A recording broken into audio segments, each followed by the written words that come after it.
Hey tribe, I'm here to show you how I do another method where I coffee dye my papers. I'm adding a little twist to it this time. And so I just layer the papers on my tablecloth and I just splash it all over the papers. Splash it all over the place. Once I'm done, don't worry, my baseboards are completely clean and perfect.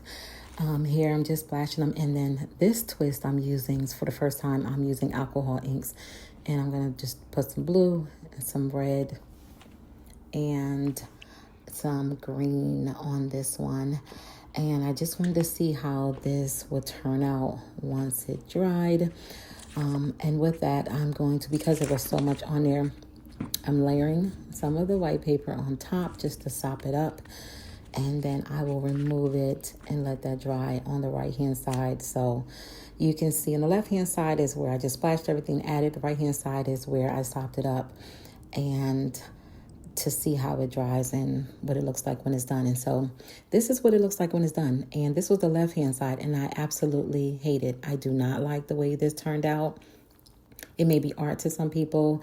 I just don't like the way it looked, but I will still use it because, of course, it's art.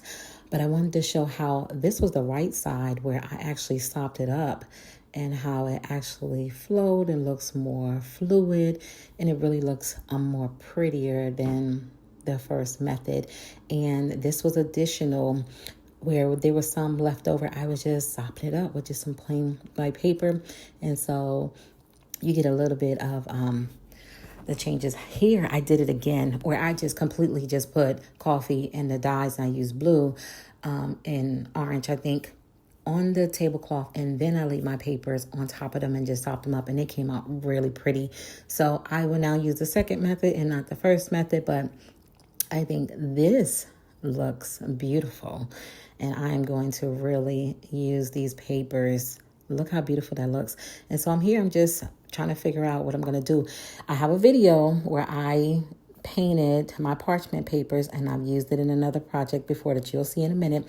And so I'm just trying to figure out how I want to design my paper books. I'm just going through all of my little art papers to see what pops, what colors match, what goes with what. And so here is what I did. I have these little minute pocket journals. I have a video on that. You check it out. They are so beautiful. But here are the papers. This is what coffee and alcohol inks look like. And try it out yourself and stay tuned for the reveal. Thanks for watching. See you later.